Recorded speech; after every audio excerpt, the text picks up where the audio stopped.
के प्रधानमंत्री से मैं आह्वान करता हूं, और आह्वान नहीं, याचना नहीं, अब रण होगा, संघर्ष बड़ा भीषण होगा।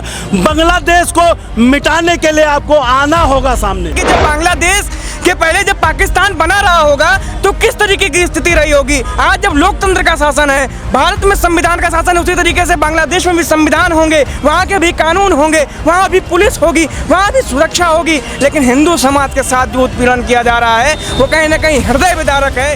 भारत में 11 लाख पूर्व सैनिक हैं जो लड़ने के लिए हर तरफ सक्षम है, हर जगह जाने के लिए तैयार है। किसी भी प्रकार का कोई उहापोह नहीं है पूर्व सैनिकों में। अगर भारतीय सेना लड़ने को तैयार नहीं, हम लोग जाएंगे और दावा करते मार के फेंक देंगे। जितनी जल्द हो सके हिंदुओं के ऊपर अत्याचार बंद करो, वरना वो समय आ गया है कि जिस दिन हम लोग अयोध्या के युवा निकल पड़े, वो तूफान रोक पाना बांग्लादेश के लिए असंभव नहीं, नामुमकिन होगा। जिस तरीके से बांग्लादेश में हिंदुओं के खिलाफ अत्याचार हो रहा है, क्या कहेंगे आप उस पर? देखिए, अत्याचार का जड़ क्या है? अत्याचार का जड़ है कांग्रेस।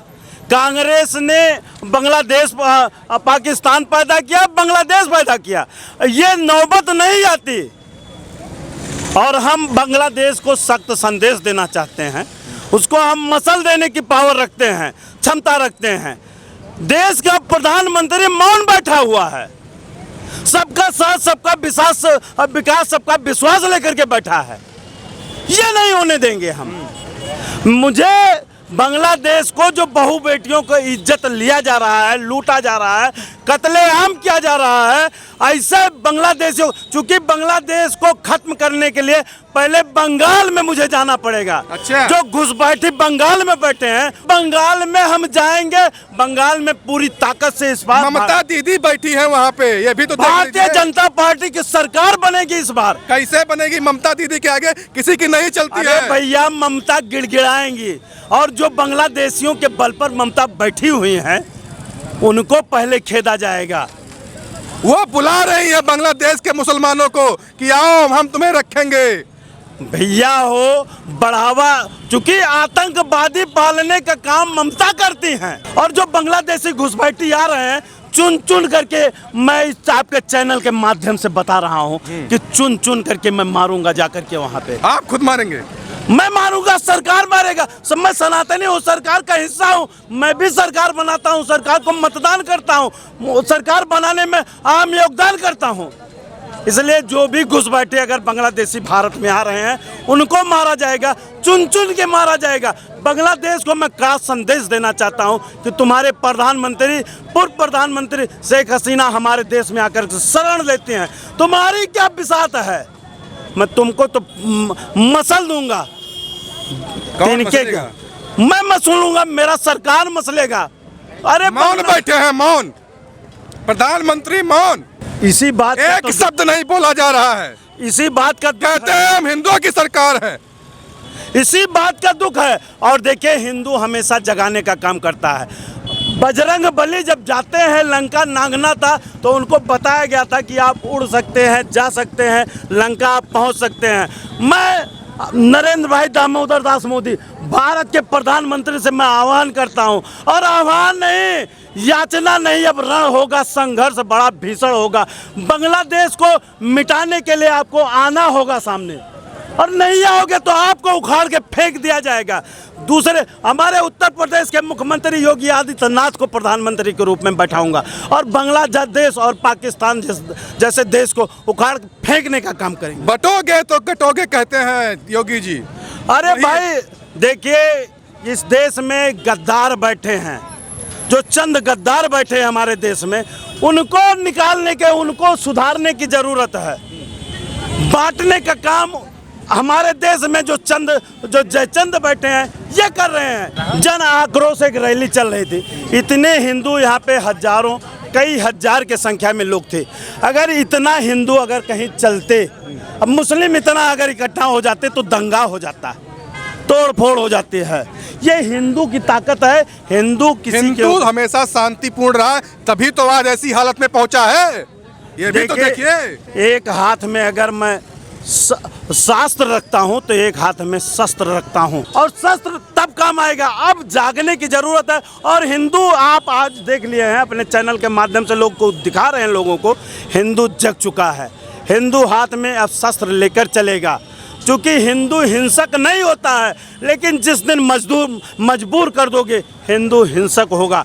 हिंदू भी कत्लेआम कर सकता है, आन बान शान के लिए, सम्मान के लिए, स्वाभिमान के लिए हिंदू हिंसक होगा, हिंदू लड़ाई लड़ेगा। आप भी कुछ कहेंगे? क्या कहेंगे बांग्लादेश में हिंदुओं के खिलाफ जो अत्याचार हो रहा है, क्या कह रहे हैं? बस यही कहना चाहता हूँ माननीय प्रधानमंत्री जी से और माननीय मुख्यमंत्री जी और माननीय राष्ट्रपति जी से ये संदेश देना चाहता हूँ आपके चैनल के माध्यम से कि जिस तरह से हिंदू अपनी जगह पर बैठा हुआ है, अपनी जगह पर अपने कारोबार को कर रहा है, इस तरह से जिस तरह से बांग्लादेश के आतंकवादी और बांग्लादेश के हिंसा और बांग्लादेश के मुस्लिमों ने जिस तरह से हिंदुओं पर अत्याचार किया है, इसी तरह उनको मुंहतोड़ जवाब दें। मैं यही अपील माननीय प्रधानमंत्री जी से करता हूं कि भारत में अपनी सेना भेज के, भारत की सेना भेज के बंगाल को और बहुत ही अच्छी तरह से उनको समझाएं कि जैसे को तैसा होगा। अगर आप एक कदम भी मेरे तरफ गलत नजरिए से आओगे, आप ऐसे व्यक्ति से वो कर रहे हैं, अपील कर रहे हैं। नरेंद्र मोदी अभी तक बांग्लादेश में हो रहे हिंदुओं के जो अत्याचार हो रहा है उस पर एक शब्द नहीं बोल पा रहे, मौन बैठे हैं। मौन नहीं बैठे हैं, वो विचारों को देख रहे हैं, सुन रहे हैं कि किस तरह से वो हम पर और हमारे हिंदू भाइयों पर अत्याचार कर रहे हैं। इस माहौल को और इस भाषा को उनको सुन रहे हैं कि उसी भाषा में उनको मुंहतोड़ जवाब दिया जाएगा और बहुत ही जल्द बांग्लादेश के जितने भी आतंकवादी और जितने भी घुसपैठी हैं उनको मुंहतोड़ जवाब दिया जाएगा और जड़ से उखाड़ फेंक दिया जाएगा और हिंदुओं की सरकार और हिंदू रक्षा बांग्लादेश में सर्वोपरि होगा। माननीय प्रधानमंत्री जी से मैं अपील करता हूं आपके चैनल के माध्यम से, जय हिंद, जय भारत, वंदे मातरम। बांग्लादेश में हो रही लगातार ये जो घटनाएं हैं ये मन को व्यथित करती हैं। ये बताती हैं कि जब बांग्लादेश के पहले जब पाकिस्तान बना रहा होगा तो किस तरीके की स्थिति रही होगी। आज जब लोकतंत्र का शासन है, भारत में संविधान का शासन है, उसी तरीके से बांग्लादेश में भी संविधान होंगे, वहाँ के भी कानून होंगे, वहाँ भी पुलिस होगी, वहाँ भी सुरक्षा होगी। लेकिन हिंदू समाज के साथ जो उत्पीड़न किया जा रहा है वो कहीं ना कहीं हृदय विदारक है, हृदय को खोखला करने वाला है,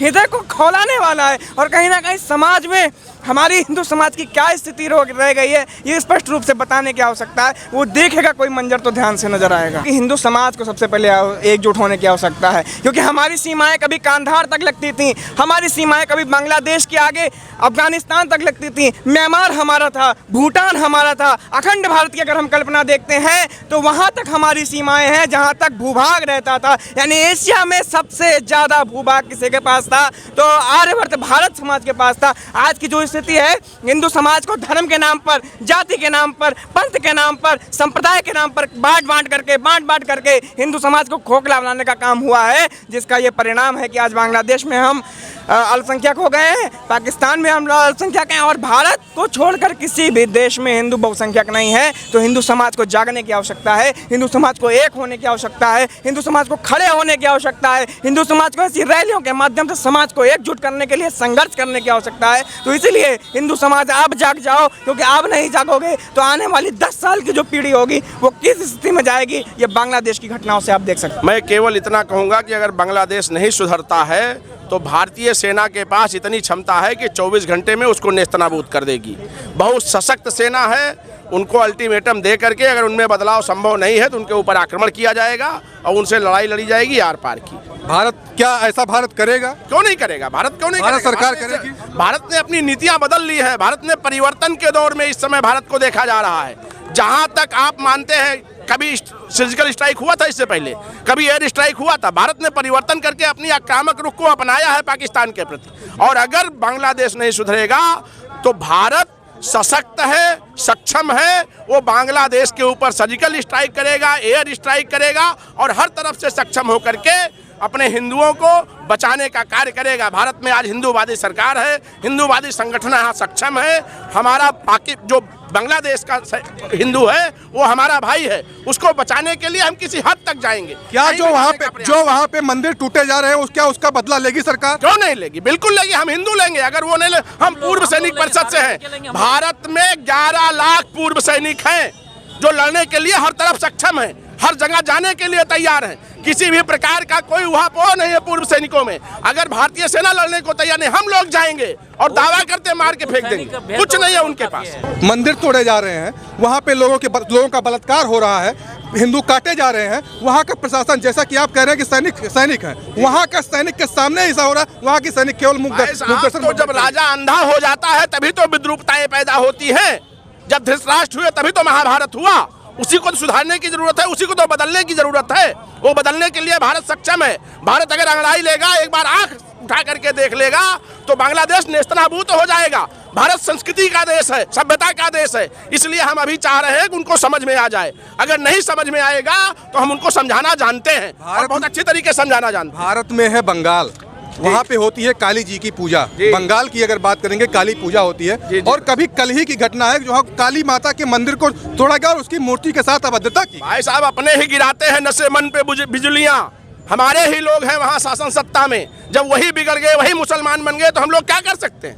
वहाँ की सरकार को हटा करके वहाँ राष्ट्रपति शासन लगाना चाहिए बांग्लादेश पश्चिम बंगाल में। तब जा करके चीजें सुधरेंगी, तब बदलेंगी। जैसा कि इसी कड़ी में हमारे साथ में एक सर और आ गए हैं, क्या कहेंगे इस पे? बांग्लादेश मैं श्रीराम सेना का राष्ट्रीय अध्यक्ष हूँ। मैं ये कहना चाहूँगा जितनी जल्दी हो सके, यूएन आज कहना बोल नहीं रहा, लेकिन मैं यूएन से निवेदन करना चाहूँगा देश के प्रधानमंत्री जी से कि जितनी जल्दी हो सके क्या नाम है बांग्लादेश की सरकार को आपत्ति दर्ज कराएं। और यदि वो नहीं सुनते हैं तो बांग्लादेश हमारा एक अभिन्न हिस्सा था। हम लोग क्या नाम है कि मैं श्रीराम सेना राष्ट्रीय अध्यक्ष हूँ और मैं श्रीराम सेना ऐलान करती है कि हम लोग जितनी जल्द हो सकेंगे हम लोग बांग्लादेश की तरफ कूच करेंगे। बांग्लादेश की तरफ आप जाएंगे? निश्चित रूप से जाएंगे। जैसे मैंने ऑस्ट्रेलिया पर्थ में विश्व का सबसे हाईएस्ट टेंपल बन रहा है, मैं क्या ना उसकी मिट्टी और जल एकत्रित करने के लिए मेरा कार्यक्रम प्रताप सिंहबेरपुर में लगा हुआ था, लेकिन सारे कार्यक्रम छोड़ करके अयोध्या की धरती पे मैं आया। और ये वही अयोध्या की मातृभूमि है जिस मातृभूमि से कारसेवकों के आह्वान से, RSS के आह्वान से, भारतीय जनता पार्टी के आह्वान से, विनय कटियार जी के नेतृत्व में, अडवाणी जी के नेतृत्व में, माननीय मोहन भागवत सभी के नेतृत्व में लाखों कार सेवकों ने बाबरी मस्जिद विध्वंस किया था, आपको याद होगा। तो आज ये मातृभूमि से मैं दिनेश सिंह आह्वान करता हूं कि जितनी जल्द हो सके हिंदुओं के ऊपर अत्याचार बंद करो, वरना वो समय आ गया है कि जिस दिन हम लोग अयोध्या के युवा निकल पड़े वो तूफान रोक पाना बांग्लादेश के लिए असंभव नहीं, नामुमकिन होगा। बांग्लादेश के कुछ हिंदू जो हैं वो काफ़ी भारी मात्रा में भारत की तरफ, भारत के बॉर्डर तक कूच किए, जैसा कि वहाँ का जो शासन प्रशासन उनको रोका है, उनको बांग्लादेश की आर्मी जो है उनको रोक रही है। देखिए ये तो अत्याचार हम हिंदुओं के ऊपर, जैसे मोदी योगी जी ने कहा बटोगे तो कटोगे। मैं क्या नाम है कि अपने उन हिंदू भाइयों को क्या नाम बहुत शक्ति देना कहूँगा कि आपके साथ आज पूरा भारत का हिंदू वर्ग खड़ा है। आप एकदम निश्चिंत रहिए। बांग्लादेश आर्मी जो उनको रोक रही है, यूनुस खान सरकार जो उनको रोक रही है, यूनुस जी होश में आ जाइए, वरना वो समय आ गया कि परिवर्तन का समय है। जैसा कि योगी जी जो कह रहे हैं कि बटोगे तो कटोगे, क्या ये सत्यता है? उनको जो कह रहे हैं वो सही है? एकदम सही है। आज मैं फिर कह रहा हूँ ये 101% सही है कि बटोगे तो कटोगे। जो देख रहा है बांग्लादेश, आज बांग्लादेश यही देख रहा है और बांग्लादेश में यही हो भी रहा है। इसीलिए योगी जी ने कहा, आज क्या नाम है कि उत्तर प्रदेश के मुख्यमंत्री जी ने बटोगे तो कटोगे। समय आ गया है कि सभी को एक हो करके हमें क्या नाम है कि अगर यह क्या नाम है नई कार्रवाई होती है तो सारे हम लोग एक तरफ बांग्लादेश की तरफ बढ़ेंगे।